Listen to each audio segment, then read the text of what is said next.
Doyen Cheikh Oumar Diagne. Ensuite, ce sera au tour de Moustapha Segnane pour la version en Wolof. Assalamu alaikum wa rahmatullahi ta'ala wa barakatuhu. Allahu Akbar. Allahu Akbar. Allahu Akbar. mbokk yi ñu ngi leen di nuyu yéen ñëpp di leen ziar taxawaay bi kenn du laajte lu ko waral ñun waa Sénégal ne serait-ce que pour 3 raisons dañoo war a taxawu le peuple palestinien bi si njëkk ancienne colonie lañu. La Palestine actuelle est en train d'être colonisée sous nos yeux. ñaareel ba ay jullit lañu. Palestine ñetteelu pilier islam moo fa nekk muy Masjid al Aqsa. Troisièmement mbiru nit kese la humanisme la ñu ngi toroxal ak di rey ak di fitnaal ay xale ak ay jigéen te waruñu ko seetaan. ñu ngi ñaan yàlla wallu waa Palestine. ñu ngi ñaan yàlla alak waa Israël. ñun waa Sénégal mun ñu des ginnaaw ci xeex bi.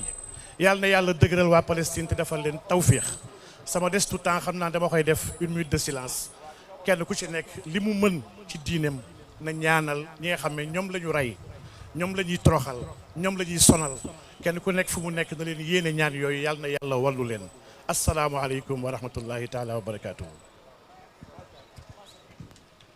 Merci beaucoup, doyen. Y es un agradecimiento la embajadora de Cuba que está aquí y el embajador de Venezuela también. Muchísimas gracias. Es un placer para la gente de Senegal, junto con la gente de Palestina. Es un pueblo de resistencia. Venezuela es un pueblo de resistencia y Cuba es un pueblo de resistencia. ¡Viva Cuba! ¡Viva Venezuela! ¡Viva Palestina! ¡Viva Sénégal! Gracias. Merci. Après doyen Moustapha Segnane. Avant Moustapha Segnane, nous avons l'honorable Amadou Ba, député. D'accord, ok. Mohamed Aïb Daf. Voilà, Mohamed Aïb Daf, honorable.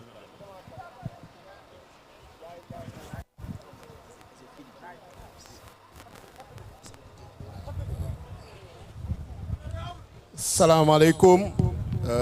Di nuyu mbokk yu fi teew yëpp di nuyu kilifa yu fi teew en l'occurrence ambassadeurs yi ambassadeur Palestine ambassadeur Cuba ambassadeur Venezuela ambassadeur Irak ak seeni naataangoo yëpp di nuyu également sama député yu fi teew donc ñu ñëw représenter le groupe parlementaire PASTEF di nuyu kilifa yu fi teew yëpp di nuyu le peuple sénégalais di leen remercier pour seen mobilisation di remercier également la coalition sénégalaise pour la cause palestinienne nga xam ne moo ñu fi invité tey pour nous permettre de manifester notre solidarité au peuple palestinien martyr.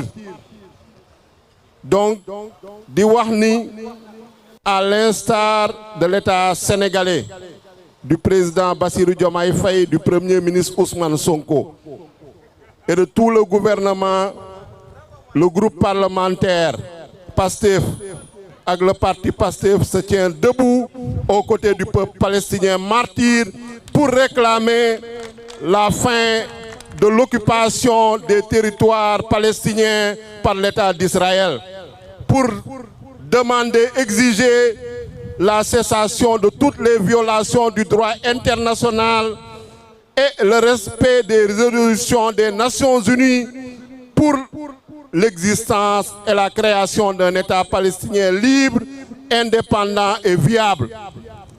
Yaakaar naa ni c'est un combat qui est mené depuis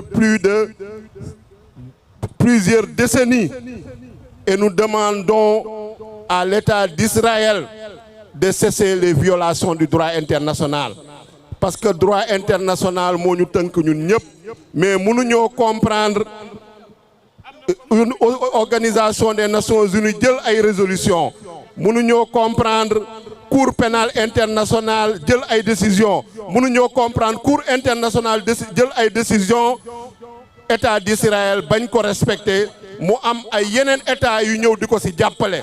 Ñun nag en tant que peuple sénégalais, en tant que représentant, en tant que député, peuple palestinien indépendant, libre et le respect son intégrité territoriale et de sa souveraineté internationale. Donc loolu mooy suñu combat di remercier nag tout le peuple sénégalais pour ça. Le peuple palestinien am lu nga xam ne moom la ñun ñëpp am parce que récemment rek Sénégal moo ngi doon fêter indépendance am le 4 avril donc dañu war a xeex pour que Inch'Allah dans dispose de sa souveraineté, dispose de son intégrité, te ñuy bàyyi les violations du droit international, les crimes, les meurtres de masse, le génocide qui est en train de se perpétrer à Gaza. Donc remercier députés pour cette mobilisation, de remercier également la coalition sénégalaise pour la cause palestinienne. Nous, en tant que députés et représentants du peuple, nous prendrons toutes les mesures pour que le droit international est viable. Je vous remercie. Merci beaucoup. Merci beaucoup Aïb Bokoum, qui est le prochain. On a presque épuisé la liste.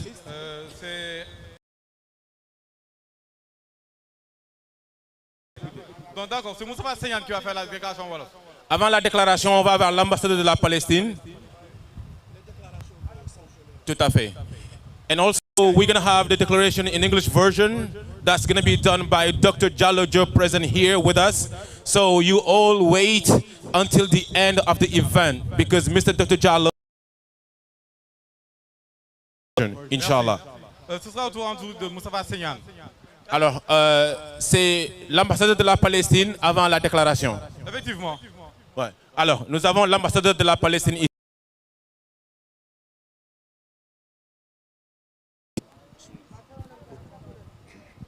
Assalamu alaikum wa rahmatullah.